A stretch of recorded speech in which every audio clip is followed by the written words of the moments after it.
Okay, so one of the first things you're going to do is you're going to use the palms of your hand and you're going to compress the clay down into a ball, and you're going to push it like really nice and tight, which will force any air bubbles out of the clay. After that, using both of your hands, you're going to kind of like cup it together and you're going to start to form a sphere as you go.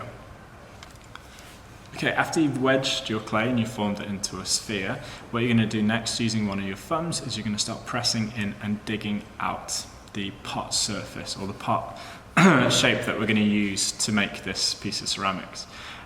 What you do is you're going to start working the clay round and round, and using like your fingers, you're literally going to pinch it round as you go using your fingers and your thumb. That's where it gets the name from. As you go round, work your way slightly lower and use your thumb to dig in a bit deeper, and try to keep an equal consistency of clay all the way around. Okay, so don't have one half which is really thick and then one half really thin. And you want the thickness to be, I think, around about the same, I think it is the same depth as your thumb as you're going around it. Okay, so you want it to be kind of about that thick as you're going around. Okay, if it gets too thin, it's going to start to become really wobbly, so fold it back in on itself, wedge it again, try again. The important part for this is the longer you spend on smoothing the outside, the better the outcome will look. So take that time, try and smooth any of the cracks out of it, try and make sure it looks really smooth as you go.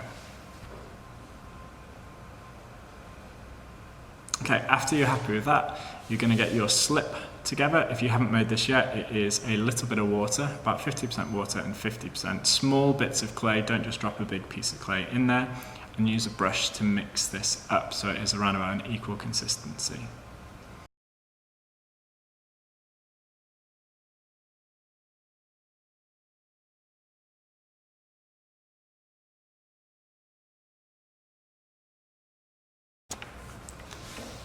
If you want to try and add some details onto the outside of your pot, what you're going to need to do is you're going to need to score or scratch into both the object and the pinch pot where you're attaching it. Put a little bit of that slip onto the scratch surface and then press it onto the pinch pot. Wiggle it slightly, not too much as it goes on. That allows the slip to get into all of the scored surfaces to try and press it better together. If you notice as soon as you're letting go, the part that you've attached is dropping off, then most likely it's probably just a bit too heavy, so try and see if you can take some of the weight off it before attaching it.